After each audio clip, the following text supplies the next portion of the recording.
스승의 은혜는 하늘 같아서 빈자리 마른 자리. 자, 저의 스승은 바로 시청자 여러분입니다. 여러분의 하늘 같은 은혜에 보답하는 참되고 바른 MC가 되도록 하겠습니다. 우리들의 법 김일중입니다. 아직도 법이 어렵다고요? 전적으로 저를 믿으셔야 됩니다. 여러분의 법률 1타 강사 임지희 변호사입니다. 카르페 디엠, 현재를 즐겨라, 인생을 독특하게 살아라. 방송도 빅데이터도 다 되는 독특한 빅데이터 전문가 전민기입니다. 호호호호, 서두를 것 없어요. 지금부터 천천히 해나가는 거예요. 아직은 법 풋내기. 하지만 천천히 법을 알아가도록 하겠습니다. 기리기리 김기리입니다. 반갑습니다. 네, 반갑습니다. 예. 스승님께 감사하는 마음으로 이렇게 오프닝을 시작해봤는데, 저기 기리 씨는 어떤 분의 성대모사를 하신 거죠? 저는 그 슬램덩크의 안성 선생님인데. 안 감독님. 네, 안 감독님. 호호호호. 예, 명장이시죠? 맞습니다. 예, 서두를 만화책을 것 보신 없어요. 분들은 아마 다 아실 겁니다. 자, 오늘 스승의 날, 이제 평생 기억에 남는 정말 우리 스승님 네. 한두 분 정도 꼭 계실 것 같은데요. 기억에 남는 선생님 안 계세요? 전 팀장님은 어떠세요? 저는 왜 보통 우리 때는 학생들이 많잖아요. 그러니까 선생님들이 기억하는 학생은 공부를 진짜 잘하든지 아니면 말썽 일으키는 학생들. 그 외 중간지대는 선생님들이 관심을 잘 안 가지시는데 저는 고등학교 때 이제 1학년 때 김종명 선생님. 성함도. 한 명 한 명 이름 늘 불러주시면서 진짜 똑같이 대해주셨거든요. 이야. 저는 그분이 아직도 가장 기억에 남습니다. 참 스승이시다. 네. 저는 제가 사실 지금 교회에서 주일학교 선생님을 하고 있거든요. 주일학교 선생님이세요? 네네. 제 애들을 보면서 왜 이렇게 애들이 말을 안 듣지? 왜 이렇게 내 마음을 몰라주지? 막 그런 생각을 굉장히 많이 했었어요. 그러다가 우연히 제 옛날 그 편지함 같은 걸 찾아봤는데 선생님이 저한테 쓴 편지가 있더라고요. 기리야, 너는 왜 그렇게 잠만 자니? 왜 선생님이랑 눈도 안 맞춰주니? 그 선생님한테 정말 미안한 마음이 들기도 하고 저도 아이들을 보면서 이 아이들이 그래도 언젠가는 내 마음을 알아주겠구나 이런 생각으로 좀 위로를 받고 있었습니다. 네. 예. 지금 제자들 중에 또 미래의 김기리가 있겠네. 그럼요. 지금의 그 아이들의 모습만 보고 제가 판단하지 않기로 했습니다. 저는 정말 이 변호사가 된 게 어떻게 보면 이 한 이벤트의 시작이 됐어요. 제가 초등학교 때 이제 법원으로 견학을 간 거예요. 근데 거기서 모의 재판을 했는데 제가 그때도 약간 불량 욕심이 있었는지 대본 중에 제일 긴 역할을 골랐어요. 근데 그게 당시 피고인이었는데 그게 범죄자예요. 범죄자 역할인데 대사가 많아서 제가 하고 싶다고 하고 고른 거예요. 근데 거기서 막 이렇게 대본을 읽고 막 모의 법정을 했는데 선생님이 주애는 말을 잘하니까 나중에 변호사 하면 잘하겠다. 그 한마디에? 네. 정말 참된 스승님의 말씀 한마디가 정말. 좀 인생을 그럼요. 맞아요. 그때 범죄자 잘 어울린다. 잘하네. 범죄자 됐으면 좋겠다. 이랬으면 여기 없었죠. 여기 없었죠. 그런 말씀 하실 선생님이 없으시고요. 기리 씨, 선생님이라며 지금. 말 한마디가 중요하다. 중요하다. 예.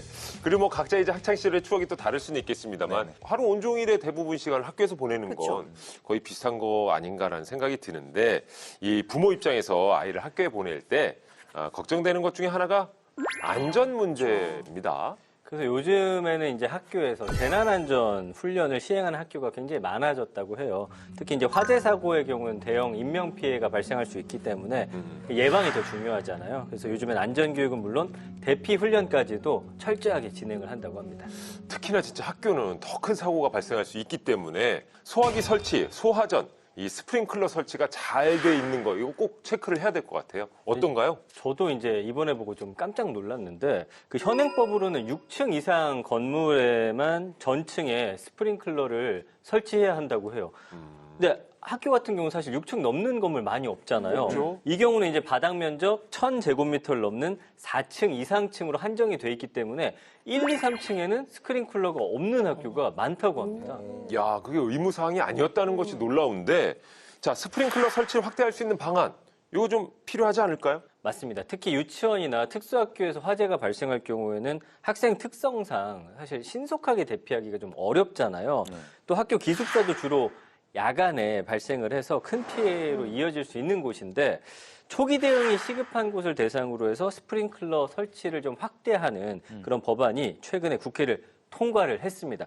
바로 이제 교육시설법이죠. 네, 그렇습니다. 바로 지난 1월 9일 국회 본회의에서 의견된 교육시설법입니다. 기존에는 면적과 층수에 따라서 스프링클러 설치 의무가 달라서 어떤 화재의 사각지대가 발생을 할 수가 있었는데요. 앞으로 유치원과 특수학교 그리고 초, 중, 고, 대학 기숙사 등을 신설하는 경우에는 스프링클러 설치가 의무화되었습니다. 아, 그러니까 신설하는 경우에는 스프링클러가 설치가 된다는 건가요? 그러니까 정확히는 이 법이 1년 후, 그러니까 2025년 시행이 될 예정인데요. 이후 신축을 하거나 증축, 개축, 이전하는 경우에도 스프링클러 설치가 의무화가 됩니다. 네, 늦었지만 지금이라도 바꿔나가는 중인 것 같고요. 이 안전 문제만큼은 정말 부모 입장에서 예민할 수밖에 없거든요. 네, 모든 부모님의 마음이 아닐까 싶어요. 최근에 이제 학교 화재와 관련해서 부모님들의 걱정이 큰 곳이 있습니다. 과밀 학급 해소 방안으로 이제 최근에 설치되고 있는 모듈러 교실인데 이게 이제 구조물 조립 방식이다 보니까 아무래도 화재에 취약한 게 아니냐 이런 부모님들의 걱정 때문에 반대하는 일이 굉장히 많습니다. 이게 실질적으로도 법적 규제가 좀 취약한 편이죠. 그렇죠. 사실 이 모듈러 교실이라는 것이 가설 건축물로 분류가 되게 되기 때문에 안전성 확보와 관련해서 좀 현실적인 법적 기준이 없는 그런 상황입니다.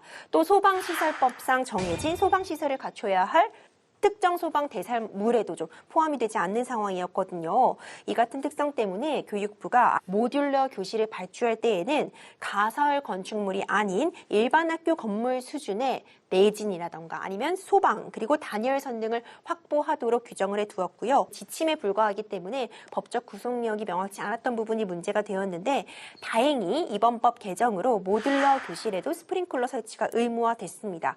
이제라도 이 부분이 좀 보완이 됐으니까 부모님들의 걱정이 조금 덜어지지 않을까 생각이 되네요. 네, 학교는 가장 안전해야 할 공간 중에 하나잖아요. 우리 아이들이 안전하게 공부하고 뛰어놀 수 있도록 이 초기 화재 대응을 할 수 있는 법적 지원이 좀 더 많이 마련되었으면 좋겠습니다. 네, 안전 아무리 과해도 지나치지 않죠. 자, 스승의 날을 맞아서 학교에 대한 이야기를 저희가 이어가고 있습니다. 이번에 응답하라 21대 국회 또한 학교와 관련된 특급 전문가라고 합니다. 과연 어떤 분이 무슨 내용을 가지고 왔는지 먼저 화면으로 만나보시죠.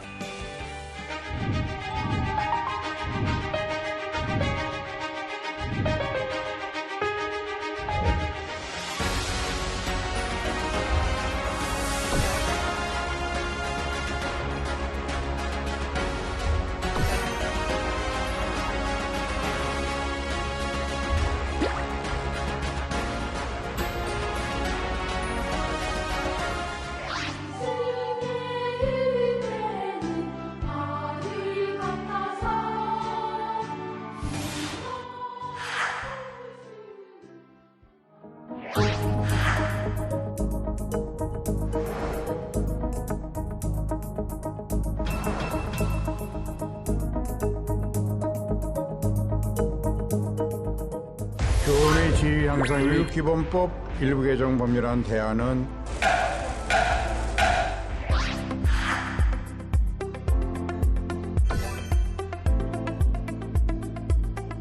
선생님 SNS에 팔로우 목록을 보면서 감시를 하시는 분들도 있어요. 왜 그런 사람을 팔로우하냐. 너 이렇게 친구를 때리면 학교폭력이 될 수 있어. 라고 말하는데 협박이다. 라면 정서적 학대를 신고된 사례도 있었고 선생님은 문제행동을 보이는 아이를 지도해야 다른 학생들을 보호할 수 있잖아요. 그럼요. 그런데 학부모가 우리 아이는 문제행동을 해도 지도하지 말아라 라고 해버리니까 결국 다른 학생들을 보호하지 못하고 선생님이 교실에서 아무런 권한이 없어지시는 거예요.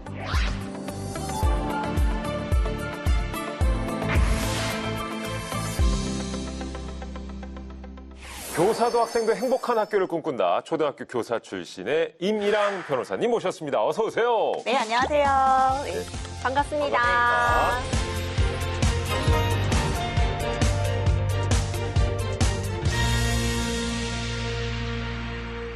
저는 초등학교 교사 출신이고 현재 교권 침해, 학교 폭력, 교원 소청 같은 업무를 주로 담당하고 있습니다. 예, 소개를 해주시는데 역시 선생님 같은 느낌이 있네요. 저희가 고등학교로 시절에 네. 돌아간 것 같은. 느낌이 진짜. 네, 있나요? 네. 예. 갑자기 기분이 너무 좋아졌어요. 갑자기 동심으로 돌아간 것 같아요. 맞습니다. 예. 근데 워낙에 임용고시도 굉장히 합격하기가 힘들고. 그러니까요. 그다음에 선생님이란 직업을 하시다가 다시 이제 변호사로 바꾸셨는데 그럼 학교 생활을 그만두신 이유가 결정적으로 좀 있으셨을까요? 사실 애들은 정말 예뻤거든요. 그래서 애들이랑 있는 시간 너무 좋았고 저도 나름대로 최선 다하면서 애들 밥도 챙겨주고 막 이렇게 했는데 딱 제가 교사를 그만두던 시점부터 슬슬 교권이 좀 무너지는 시점이었습니다. 아. 실제로 동료 교사가 학부모로부터 뺨을 맞는 일도 있었고요. 그런 걸 보니까 이제 슬슬 학교 떠나야 되나라는 생각이 들더라고요. 아니, 변호사님은 좀 학생들하고의 관계가 좀 좋으셨다고 얘기 들었었거든요. 네. 이제 나름 애기들 너무 예뻐가지고 네네. 뭐 저희 집에 맨 데려와서 밥 해주고 학생들을요? 네.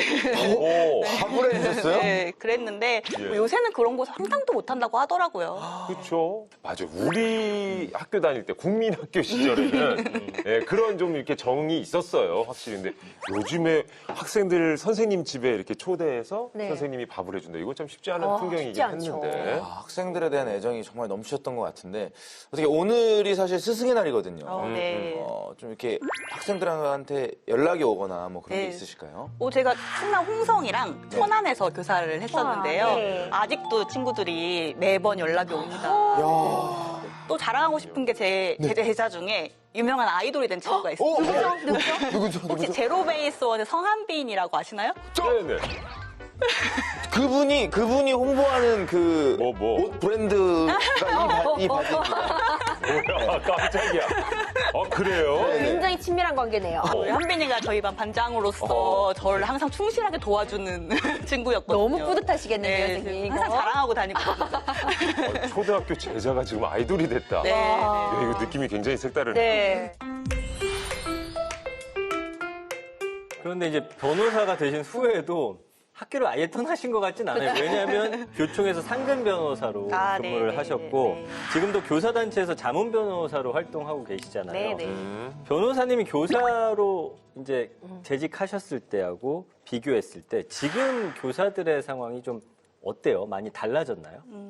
적어도 제가 교사로 근무할 때만 해도 학부모님들이 최소한 존중은 있으셨거든요. 그래서 선생님 이런 건 있었어요.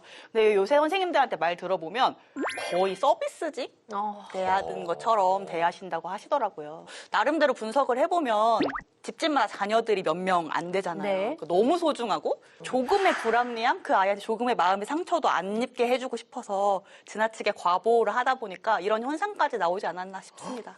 그릇된 사랑. 그릇된 사람. 너무 지켜주려고 하다 보니. 네. 정말 문제죠. 근데 이런 문제들이 사실 요즘 뉴스에서도 정말 자주 접할 수 있었잖아요. 교권 침해 문제가 이렇게 부각이 되게 되면서 예전에는 상상도 하지 못했을 것 같은데 어떤 선생님과 학생 간, 학부모 간에 소송전까지 벌어지기도 하고 있잖아요. 네. 최근 좀 기억에 남는 그런 사건들이 있으실까요? 뭐 사실 학부모님으로부터 폭행을 당한다거나 아유. 네, 학생으로부터 폭행을 당한 사례도 어. 꽤 많습니다. 이게 언론에 보도되지 않는 사례들도 굉장히 많거든요. 그래서 그런 사례들 항상 가슴이 너무 아프고 그런 사례가 아니더라도 요새는 성범죄도 굉장히 많이 당하시고요. 뭐 카메라 등 이용 촬영죄라든지 뭐 이런 죄도 상당히 많이 피해를 당하고 계십니다. 그렇군요. 자, 교권 문제 더 이상 방치해서는 안 될 정도로 굉장히 위험한 상황이고요. 국회도 이런 교권 회복을 위한 방안들을 마련하고 있습니다.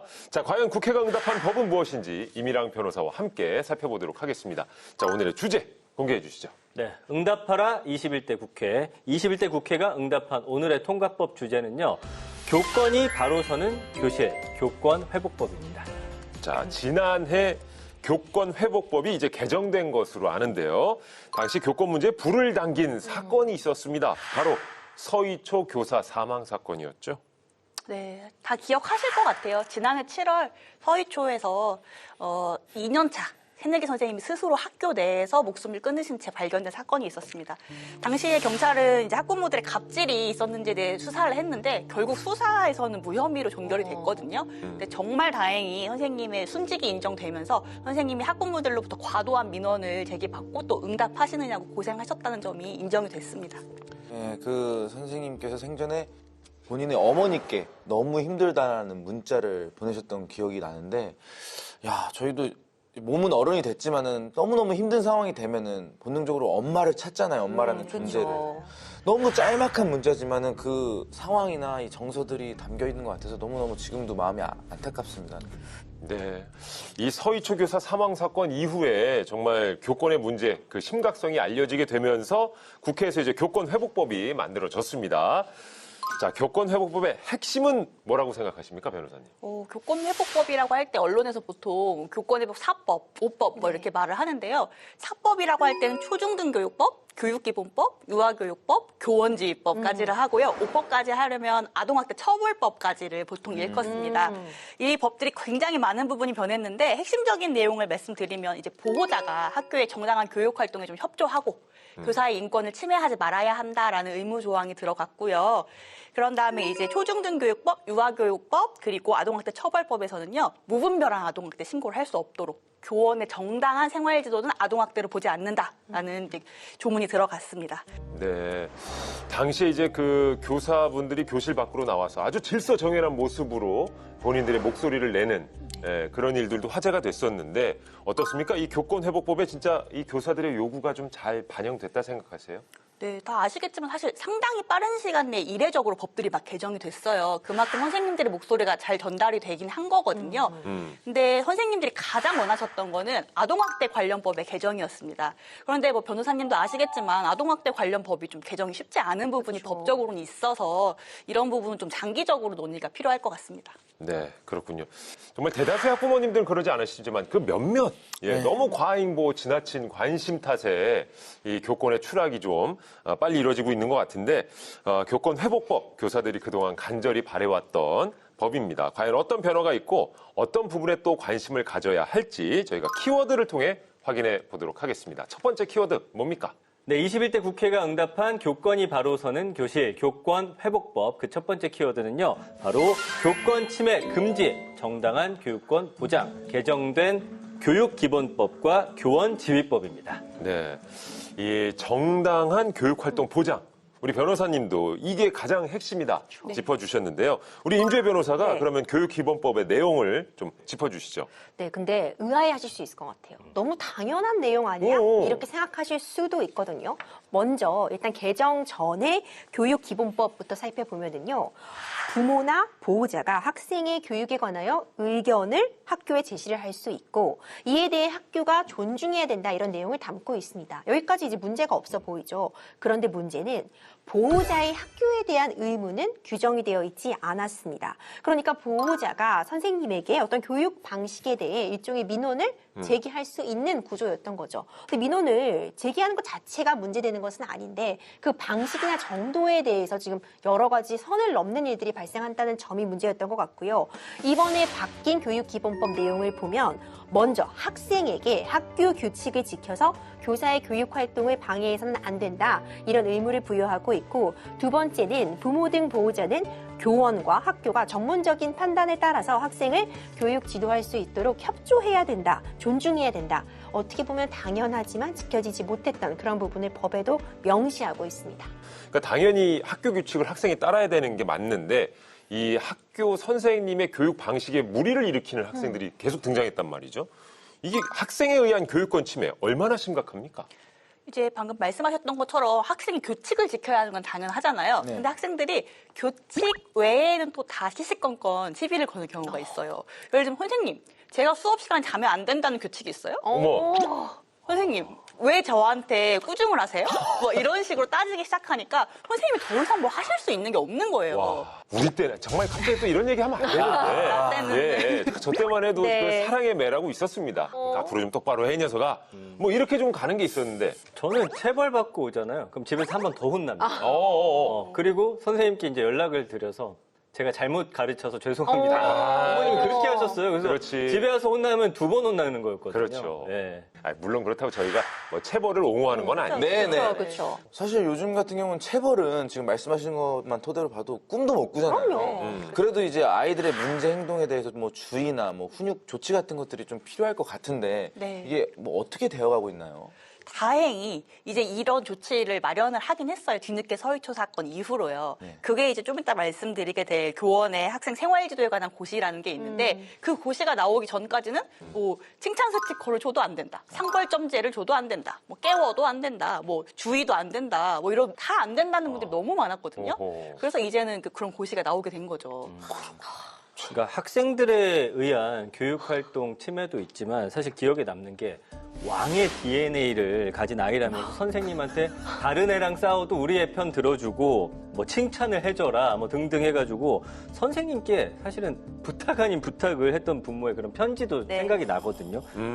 이런 무리한 어떻게 보면 부탁을 하는 이 부모의 이런 것들도 교사의 교육활동에 어떤 방해가 좀 되죠. 네, 매우 심각한 방해죠. 사실 선생님은 문제 행동을 보이는 아이를 지도해야 다른 학생들을 보호할 수 있잖아요. 그럼요. 그런데 학부모가 우리 아이는 문제 행동을 해도 지도하지 말아라 라고 해버리니까 결국 다른 학생들을 보호하지 못하고 선생님이 교실에서 아무런 권한이 없어지시는 거예요. 네, 그런 건 문제가 매우 심각했습니다. 저희도 우리들의 법 시간에 다뤘던 적이 있었던 사건인데 학생에게 이제 레드카드, 일종의 경고장 같은 것을 발부했다고 선생님이 고소를 당하셨던 그런 사건 다뤘었거든요. 실제로도 변호사님, 이런 사건들이 지금 벌어지고 있는 건가요? 네, 제가 직접 변호인으로서 참여했던 사건은 선생님이 초등학교 1학년 학생한테 잘하면 칭찬 스티커를 그렇죠. 주셨어요. 네. 근데 이게 교육학을 공부하신 분들은 다 아실 텐데 행동 강화라고 해서 잘한 행동한테 칭찬을 주면 더 잘합니다. 그럼요. 그건 굉장히 중요한 교육학적 개념인데 학부모는 칭찬 스티커를 줌으로 해서 못 받은 우리 아이는 상대적 박탈감을 느끼지 않느냐, 정서적 아동학대다 이러면서 고소를 했어요. 아이고야. 저는 그 사건이 굉장히 쉽게 끝날 줄 알았거든요. 네. 근데 갔더니 수사관님이 변호사님 제가 생각을 해보니까 애가 상처를 받았을 수도 있겠네요.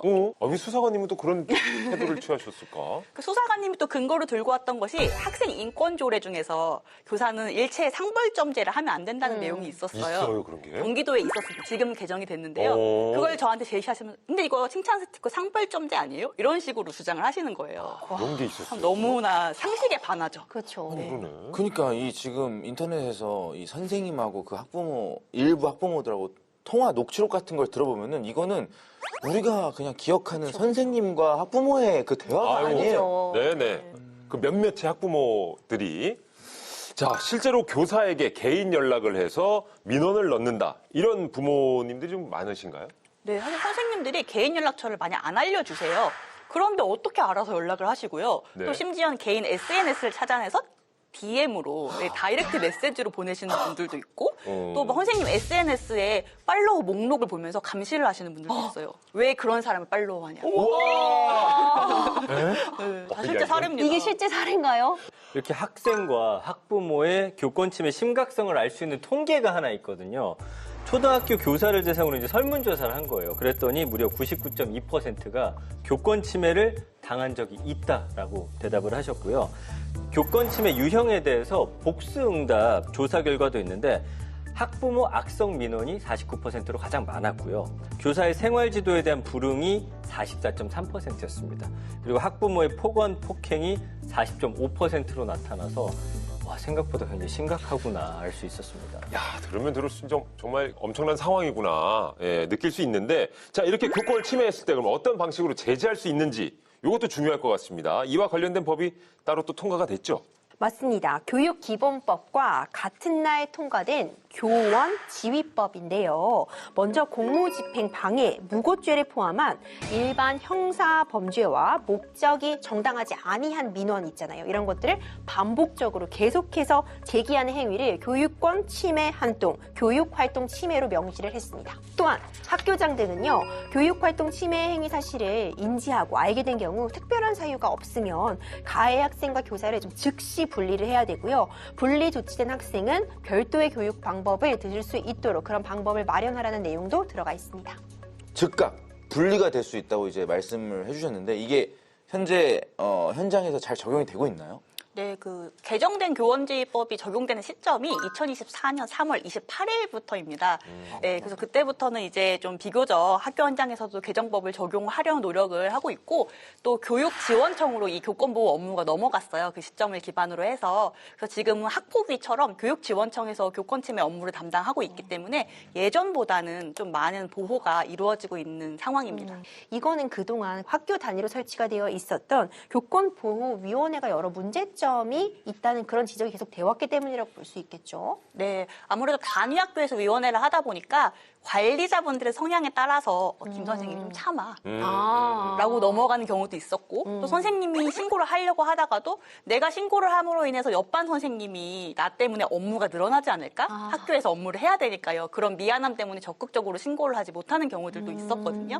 또 아시겠지만 학교장이 처분을 하게 되면 학교를 상대로 소송이 들어오지 않습니까? 그쵸. 그래서 이제 학교에서 감당하기가 너무 어려워서 적극적인 처분을 하지 못했던 경우들도 있었는데 지금은 이제 그런 점들이 좀 개선됐다고 보시면 좋겠습니다. 알겠습니다. 근데 이제 이런 일련의 교권 침해 사건들을 직접 겪는 교사분들은 굉장히 좀 절망감도 크실 것 같아요.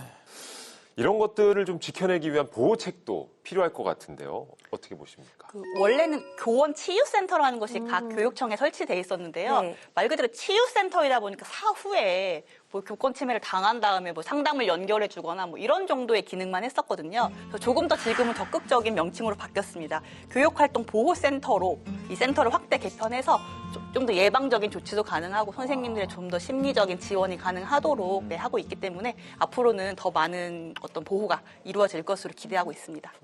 자, 그야말로 정말 너무나 당연한 학생은 학생 본분에 따라서 학교의 규칙을 따라야 되고요. 예, 학부모는 교사를 괴롭히는 악성 민원 제기할 수 없습니다. 자, 이제 다음 키워드로 넘어가 보겠습니다. 네, 21대 국회가 응답한 교권이 바로 서는 교실 교권 회복법 두 번째 키워드는요. 무분별한 아동학대 신고에서 교사를 보호하라. 개정된 초중등 교육법 유아교육법입니다. 자, 교권 회복법의 핵심 아닐까 싶은데요. 임 변호사, 어떤 내용입니까? 먼저 지난해 9월 21일에 통과된 초중등교육법은요. 교원의 정당한 생활 지도는 아동학대로 보지 않고 학생 보호자가 교직원이나 학생의 인권을 침해하는 행위를 금지하고 있습니다. 또 학교 민원은 교장이 책임진다는 내용이 포함이 됐습니다. 또 같은 날 통과한 유아교육법에서는 교원의 유아생활지도권을 신설을 했고요. 정당한 생활지도는 역시 아동학대로 보지 않는다는 내용을 포함해 두었습니다. 아니, 아동학대죄는 아동을 보호하기 위해서 만든 법안인데 어떻게 이걸로 교사들을 괴롭히게 된 거죠? 사실 대부분의 아동학대는 70% 이상이 가정에서 일어납니다. 그런데 이제 학부모님들께서는 자기 자녀한테 조금만 불이익한 조치를 취한다거나 부정적인 말을 하는 걸 좀 참지 못하시는 것 같아요. 예를 들어서 제가 했던 뭐 사건 중에서는 선생님께서 너 이렇게 친구를 때리면 학교 폭력이 될 수 있어 라고 말한 게 협박이다 라며 정서적 학대를 신고된 사례도 있었고 뭐 표정이 무섭다. 목소리가 무섭다. 이런 걸로 정말 좀 너무 불분명하잖아요. 그런 걸로 신고된 사례들도 정말 많거든요.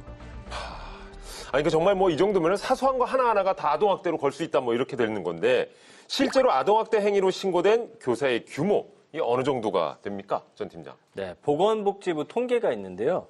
그 교직원에 의한 아동학대 사례 판단 건수가 연간 약 1,700건 정도 된다고 합니다. 이 중에 이제 기소된 사람은 1.6% 뿐이라고 하는데요. 단순하게 이제 수치로만 보면 대부분의 교사들이 무혐의 처분을 받고 있구나 이렇게 이제 볼 수가 있는데 근데 이제 변호사님 사실은 무혐의를 받는다고 하더라도 그 교사님들 입장에서는 뭐 정신적인 피해도 있을 수 있고 이거를 또 처리하는 과정에서 여러 피해들이 좀 존재할 것 같거든요. 사실 선생님들은 살면서 경찰서에 가보실 일이 없잖아요. 그렇죠. 경찰서에 가서 안 오는 분들을 못 봤어요. 일단 정신적으로 무너지시니까 항상 펑펑 우시고요. 그리고 또 그 과정에서 혼자 변호인을 선임하고 그 과정 혼자 거치고 지금은 이제 법이 개정됐지만 전에는 심지어 교육지원청은 아동학대로 신고만 당했다라고 하면 직위해제를 시켜버리는 건이 있었거든요. 그 직위해제를 당하면 학교에는 이미 소문이 나버리잖아요. 그러네요. 네, 학대를 한 선생님처럼 낙인이 찍혀버려서 그 점을 정말 많이들 힘들어하셨습니다. 그런 피해는 고스란히 우리 학생들한테 가는 거예요. 그럼 선생님들이 아이들을 어떻게 가르치겠습니까? 진짜 말 한마디도 안 하는 거예요. 그냥 졸고 있든 잘못을 하든 그냥 눈 감을 수밖에 없잖아요. 네, 실제 선생님들은 그래서 이제 좋은 교사는 단명한다. 그냥 내버려 둬야 된다. 야. 네, 이렇게 말씀하세요. 그러니까 그렇게 가지 않기 위해 우리가 법적으로도 계속해서 지금 교권 보호를 하고 있는 것 같습니다. 자, 교권회복 4법의 후속법입니다. 아동학대 처벌법. 이것도 개정이 됐는데 핵심 내용 짚어주세요. 네, 핵심 내용도 같은 맥락을 하고 있다고 볼 수 있는데 12월 국회 본회의를 통과한 아동학대 처벌법은 유아교육법과 초등교 교육법에 따른 이 교사의 정당한 교육활동 그리고 학생 생활 지도는 아동학대로 보지 않는다. 어떻게 보면 당연한 내용이 다시 한번 명시가 되었습니다. 또한 아동학대 신고가 들어왔을 때요. 교육감의 의견을 제출하도록 해서 사법경찰관은 조사를 할 때 의무적으로 그 내용을 참고하도록 해두었습니다.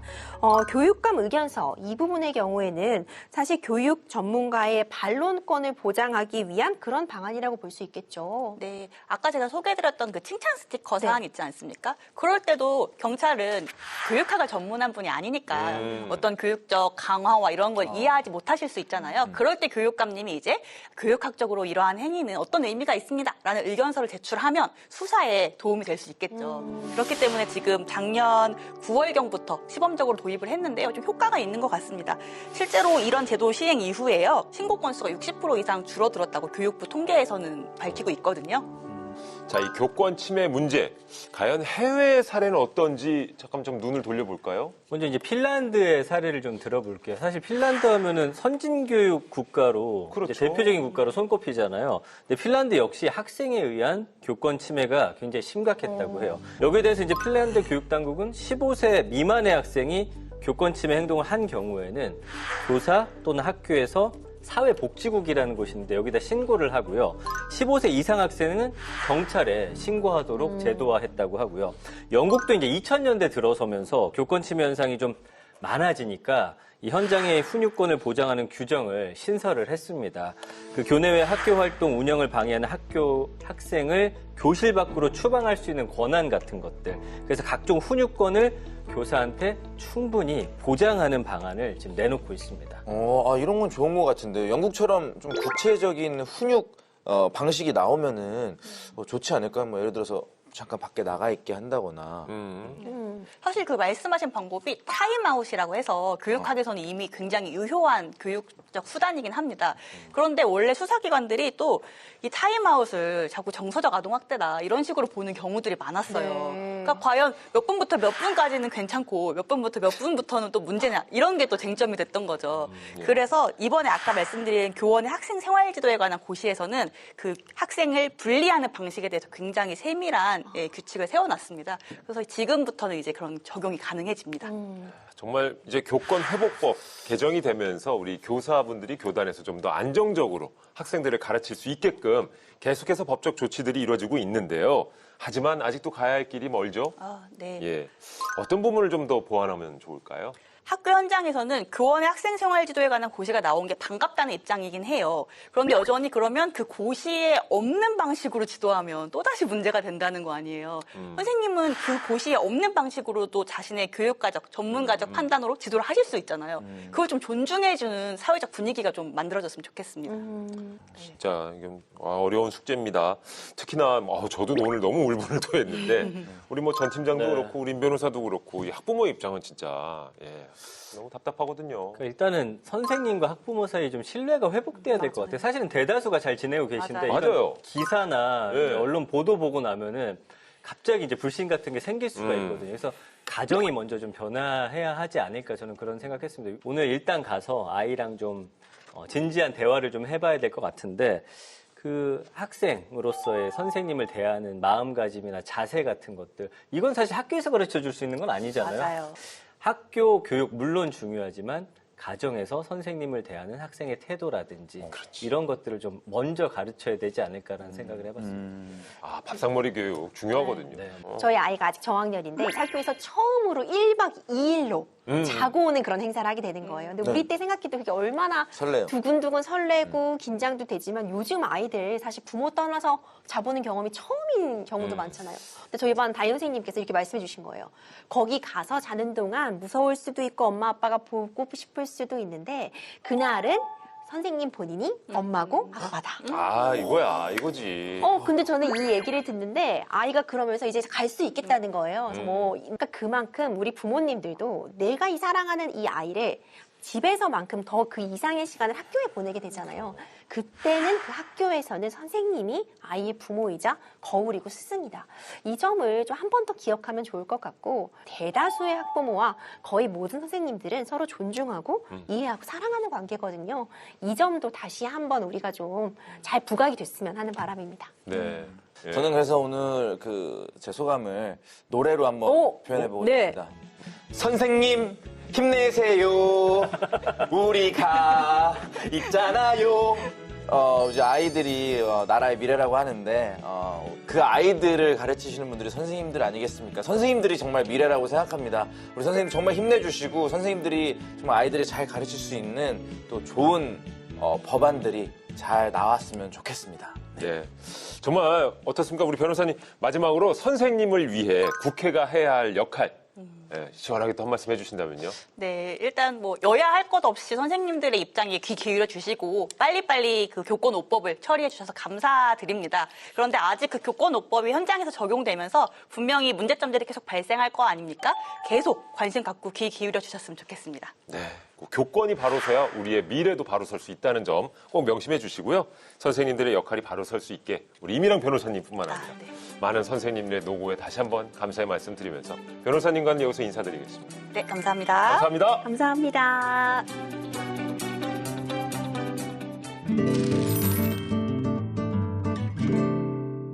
법을 모르셨다고요? 아니면 법을 잘못 알고 계셨다고요? 제대로 법 읽는 방법을 알려드리는 시간, 법 읽어드립니다. 자, 예전엔 안 그랬는데 확실히 깜빡깜빡 이 깜빡증에 걸렸습니다. 아차, 차키, 아차, 내 지갑, 핸드폰을 안 들고 왔네. 이렇게 막 두세 번씩 오가는 경우도 있고. 심지어 뭐 돌잔치에서 본인 아이를 깜빡하고 다른 곳으로 이동하신 저희 선배님도 계시거든요. 아, 진짜예요? 뭐가 허전한데? 아이고야. 저 같은 경우는 이제 주말이라 쉬는 날인데 그냥 평소와 다름없이 새벽 라디오 할 때인데 그냥 방송국을 가다가 오늘 차가 왜 이렇게 안 막히지 해서 아차해서 돌아왔던 그런 경우도 있고. 아까워. 맞아요. 뭐 냉동실 열면 거기 뭐 리모컨 들어있는 경우도 있고. 많죠. 예, 깜빡깜빡합니다. 근데 정말 아직은 그래도 살만한 세상이라고 느끼는 것들이 뭔가 물건을 잃어버리면 다시 돌아오는 경우가 있습니다. 그리고 그 자리 그대로 며칠씩 그냥 맞아요. 네. 근데 그게 우리나라의 좀 약간 특성 아닌가요? 그죠? 맞아요. 그 외국인들 유튜브 보잖아요. 우리나라에서 제일 신기한 게 휴대폰이나 이런 거 아무데나 놓고 아, 최고야. 근데 놓고 갔는데 그 자리 그대로 있는 거다라고 해가지고 막 다들 놀라는 거 많이 맞습니다. 봤거든요. 맞습니다. 자, 오늘 법 읽어드립니다 사연이 분신물 때문에 일어난 사연이라고 합니다. 자, 한번 보시죠. 아, 그러니까 말이야. 내가 말이야. 내가 오랫동안 준비한 게 있어. 아유, 취했네, 취했어. 술 좀 그만 마셔. 이제 가자. 아니, 그러니까 우리가 이제 연애도 오래 했고. 그러니까 이제 우리가 한 집에서. 어머머머, 지갑이 떨어져 있네? 이거 누가 지갑 두고 갔나 봐. 아니, 내가 지금 중요한 얘기 하는데 왜 말을 끊어? 아니, 내가 프로포즈를. 지갑 좀 열어보자. 이거 우법이란 사람 거네. 전화번호 없나? 우법씨! 우법씨 지갑 찾아가세요. 그러니까 이제 내 말을 들어봐. 창피하게 왜 이래, 조용히 해. 이거. 경찰서 가져다 주자. 얼마나 이 지갑 주인이 찾고 있겠어. 지금 우법 이 사람이 중요해. 내가 지금 프로포즈를 하고 있는데 왜 그래? 아니, 누가 취해서 프로포즈를 해. 왜 화까지 내고 그래. 아우, 별꼴이야. 별꼴? 지금 나한테 별꼴이라고 그랬어? 그래. 우리 헤어져, 별꼴. 쭉! 그게 아니 쭉 가지마, 쭉! 왜 이렇게 잘해? 자, 그러니까 지금 이 사람이 지갑을 가져간 게 맞죠? 맞다니까요. 지금 이 부리부리하게, 이 못되고 양심 없고, 그 냉혈한 같이 생긴 이 남자가 제 지갑을 자기 가방에 넣었잖아요. 저희가 이제 전화를 해서 먼저 확인을 좀 해보겠습니다. 띠링, 띠링. 여보세요? 여기 경찰서인데요. 경찰서요? 왜, 우리 쭈한테 무슨 일 생겼나요? 며칠 전에 식당에서 싸우고 저 안 만나주고 있는데, 쭈도 많이 슬펐을 거예요. 아니, 지금 그게 중요한 게 아니라 그 며칠 전에 식당에서 지갑 주우셨죠? 그 지갑 얘기도 하지 말아요. 그 지갑 때문에 저랑 쭈랑 헤어졌잖아요. 왜 지갑 잃어버려가지고. 제가 그렇지 않아도 오늘 경찰서에 가져다 주려고 했거든요. 근데 우리 쭈가. 말 돌리지 마시고 지갑 주워서 지금 가지고 계신 거 맞죠? 저거 봐. 지금, 말 돌리고 딴소리 하죠? 이 사람 내 지갑 훔쳐갔네. 야! 내 지갑 가져와! 지금 누군데 저한테 도둑이라고 하는 거예요? 저 사람 뭐예요? 두 분 다 쉿. 자, 지갑을 주웠으면 주인을 찾아줘야지. 그거 갖고 계시면 어떡합니까? 지금 경찰서로 와주세요. 넌 딱 걸렸어. 제가요? 경찰서 왜요? 아, 여자친구랑 헤어진 것도 억울한데 경찰서를 제가 왜 갑니까? 예? 이렇게 된 겁니다. 그러니까 여자친구도 헤어지고 절도죄로 경찰에도 좀 불려가게 됐는데 네. 이 운수가 좀 안 좋은 분입니다. 근데 식당에서 지갑을 주었으면 그냥 식당에 두고 가도 될 것인데 왜 그걸 또 이렇게 가져가셔가지고. 간혹 진짜 가방에 뭐 탬버린 들어있고 이런 분들 계시다고 하더라고요. 노래방 갔다가 저는 사실 솔직히 진동벨은 2번 가져와 본 적 있어요. 카페에서 카페에서. 쭉 그런 스타일이야? 쭉. 제가 쭉. 가방에 진동벨 넣어서 갖다 드린 적이 있어요. 쭉. 그러니까 저희는 이렇게 웃으면서 넘길 수 있는 에피소드가 아닐까 하지만 자, 실제로 이거 있었던 일입니까? 네, 실제 사건을 저희가 약간 각색을 한 겁니다. 네. 실제 사건은 이래요. 2022년 9월 밤에 인천에 산 술집에서 술을 먹던 해양경찰관 A씨가 네. 그 다른 손님이 의자 위에 놓고 간 55만 원 상당의 지갑을 훔친 혐의를 받았는데요. 이 해양경찰관은 수사 단계에서부터 일관되게 지갑을 본인 집 근처에 맡기려고 했다라고 주장을 했는데 결국엔 재판까지 넘어가게 됩니다. 야, 이 경찰관이 재판까지 넘어가게 되면은 직장 생활에도 문제가 생기는 거 아닌가요? 그러니까 A씨가 과거에 그 습득한 지갑을 가게에 맡겼더니 직원이 이걸 뒤지는 모습을 본 경험이 있어가지고 그 해당 지갑을 술집에 맡기지 않은 거다 이렇게 설명을 했다는 거예요. 혹시 다른 사람이 돈을 가져가지 않을까라는 그런 걱정 때문에 본인이 직접 경찰서에다 가져다 주려고 했는데 이게 늦어지다 보니까 결국 재판까지 가게 된 겁니다. 그렇죠. 해양 경찰관이고 아니 저 아르바이트생이 막 뒤지는 걸 봤으니 차라리 내가 직접 갖다 주겠다라는 의도는 좋은데 이게 증명할 수가 없는 거다. 그렇죠. 그러니까 잃어버린 사람 입장에서 그냥 내 지갑 계속 갖고 있었던 사람밖에는 안 되는 거거든요. 야, 이게 재판 결과가 어떻게 나왔습니까? 그러니까 좀 억울한 사정이 있을 수 있어 보이죠. 이 경우 재판에서는 무죄가 나왔습니다. 근데 어허. 이유를 좀 살펴볼 필요가 있을 것 같아요. 일단 재판부에서는 불법 영득 의사로 지갑을 가져갔다는 것이 합리적 의심이 없을 정도로 증명이 되지 못했으며 또 피고인이 평생 해양 경찰로 일했고 이런 이전에도 전력이 없는데 굳이 CCTV가 설치가 되어 있는 상황에서 지갑을 훔쳤을 리가 없다. 이런 점을 근거로 해서 무죄를 선고했습니다. 불법 영득 의사가 뭐죠, 쭉? 네, 쭈가 좀 답변을 해보자면 네. 이 불법 영득 의사가 굉장히 중요한 개념이에요. 근데 말이 좀 어렵죠. 그러니까 예를 들어서 제가 지금 여기다 놓여 있는 뭐 물건 펜 있으면은 제가 가져갈 수도 있잖아요. 네. 근데 잠깐 빌린 걸 수도 있고 아니면 똑같이 생긴 펜이어서 헷갈려서 이 펜을 가져올 수도 있습니다. 그런데 이거 기리 씨 펜이지만 내가 절취할 의사, 내가 갖고 오고 싶은 의사, 훔칠 의사가 있었다면 불법 영득 의사가 있다고 법적으로 보거든요. 그래서 불법 영득 의사라고 하는 것은 결국 쉽게 표현하자면 훔쳐올 의도를 가지고 가져오는 것이다. 남의 것을 절취할 의도가 있다라고 가는 거죠. 이거 축구에서 약간 저기 핸드볼 파울하고 비슷한 겁니다. 네. 내가 그렇죠. 팔로 막을 의사가 있는 채로 휘둘렀느냐, 아니면 팔이 딸려갖고 그렇죠, 내가 그렇죠. 움직이다가 내 팔에 닿았느냐. 그렇죠. 요거 약간 축구에서 비유하자면 그런 느낌이네요. 그렇죠. 근데 이거 증명하기가 좀 어려울 것 같아요. 증명하기가 좀 어려워. 이걸 증명이 안 되면 결국 또 처벌을 받을 수도 있다는 거 아닙니까? 실제로 이런 사건이 있었어요. 2017년에 ATM기에서 타인이 꺼내가지 않은 현금 10만 원을 가져간 남성이 있었는데요. 네. 그 현금 주인의 분실신고를 받은 은행 측에서 자체 조사를 통해서 이 씨가 이 돈을 가져간 거를 포착을 했고 네. 정황을 이 씨는 은행에서 사실 확인차 이제 연락이 오니까 범행 24시간가량 뒤에 경찰에다가 습득 신고를 그제서야 한 거예요. 결국 재판에서는 이제 절도죄로 이제 판명을 받고 벌금 50만 원을 선고받게 됐습니다. 야, 은행에서 연락을 했는데 자신이 피했으니 나중에 돌려줘도 의심할 만하네요, 이거는. 결국 돌려주지 않은 돈 10만 원 때문에 50만 원을 내게 생겼어요. 이게 절도죄로 처벌이 되네요. 그렇죠. 앞서 제가 설명드렸었던 그 불법 영득 의사가 인정이 되면 절도죄로 처벌이 되는데 절도죄는 6년 이하의 징역 또는 1,000만 원 이하의 벌금에 처해질 수 있어서 처벌 수위도 높다고 볼 수 있습니다. 자, 그러면 주인이 누군지도 모르고 그냥 길거리에 떨어져 있던 물건을 주워서 내가 그냥 썼다. 이것도 절도죄가 됩니까? 이거 어렵습니다. 자, 이 경우에는 점유, 이탈물, 횡령죄라는 또 개념이 들어가게 돼요. 근데 이 점유, 이탈물, 횡령죄는 조금 다릅니다. 그러니까 버려진 물건이라던가 아니면은 유실물, 표류물 이런 표현을 쓸 수 있을 것 같은데 그렇게 타인의 점유를 떠나 있는 물건을 횡령한 경우에는 절도죄보다 더 약한 처벌이 내려져요. 그러니까 1년 이하의 징역 또는 300만 원 이하의 벌금에 처해지게 되는데 거리에 지갑이 떨어져 있으면요. 그 주인 찾기 쉽지가 않겠죠. 네. 그리고 이게 누가 잃어버린 건지 이게 누군가가 지금 아예 일부러 버린 건지 이런 부분이 좀 애매할 수 있는데 그러면 일종의 점유이탈물 횡령죄. 그런데 만약 식당, 은행 이렇게 좀 좁은 장소에서 카운터에 맡길 수 있다거나 비교적 쉽게 특정될 수 있는 사람의 물건을 가져가면 절도죄가 될 확률이 더 높다. 이렇게 대략적으로 분석해 볼 수 있습니다. 그렇군요.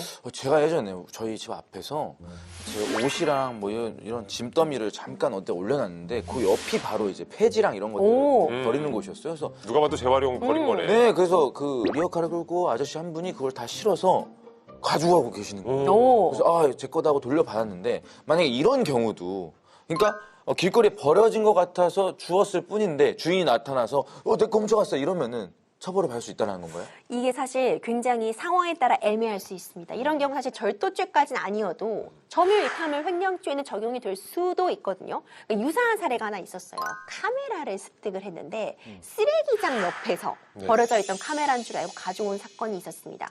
점유이탈물 횡령죄로 고소가 되었는데 무죄를 받았어요. 그러니까 이게 쓰레기장에서 이 카메라를 습득을 했는데 그렇다면은 이게 버려졌을 것이라고 생각하기가 훨씬 합리적인 판단이라는 거죠. 이때는 무죄를 받았거든요. 그렇기 때문에 그 상황을 좀 맥락을 볼 필요가 있습니다. 야, 그러니까 저기 쓰레기장만 좀 지켜보고 있다가 누가 놓고 가기만 해봐 아주. 이건 좀 웃자고 하는 소리고요. 자, 근데 이제 반대로 다른 사람한테 그 사람의 물건을 좀 찾아서 돌려준다. 이런 보상금도 저희가 주는 경우 있잖아요. 핸드폰이라든지 진짜 네. 지갑 같은 경우에도. 네. 이게 뭐 법적으로 명시가 돼 있는 겁니까? 사례금. 사실 이제 유실물법이라는 게 있는데 뭐 물건 값의 5에서 20% 정도의 범위 내에서 뭐 분실물 사례금을 지급할 수 있다는 규정이 있기는 한데 이 부분이 어떤 강행 규정은 아닌 거죠. 그러니까 이렇게 분실물을 사줬는데 내가 이 정도 살해를 안 했다고 해서 형사처벌을 받는다거나 하는 그건 것은 또 아니에요. 아닙니다. 자, 김기리 씨의 오늘의 한 줄평. 자, 민폐를 당한 사람이 어쨌든 처벌을 받은 케이스긴 합니다만. 네, 김기리의 법 읽어드립니다. 한 줄 평 가도록 하겠습니다. 분실물을 발견했을 땐 112, 분실물을 잃어버렸을 때는 로스트 112. 네, 로스트 112가 경찰서에서 관리하는 유실물 센터라고 하더라고요. 이곳에 가서 잃어버린 물건들을 꼭 찾으시길 바라겠습니다.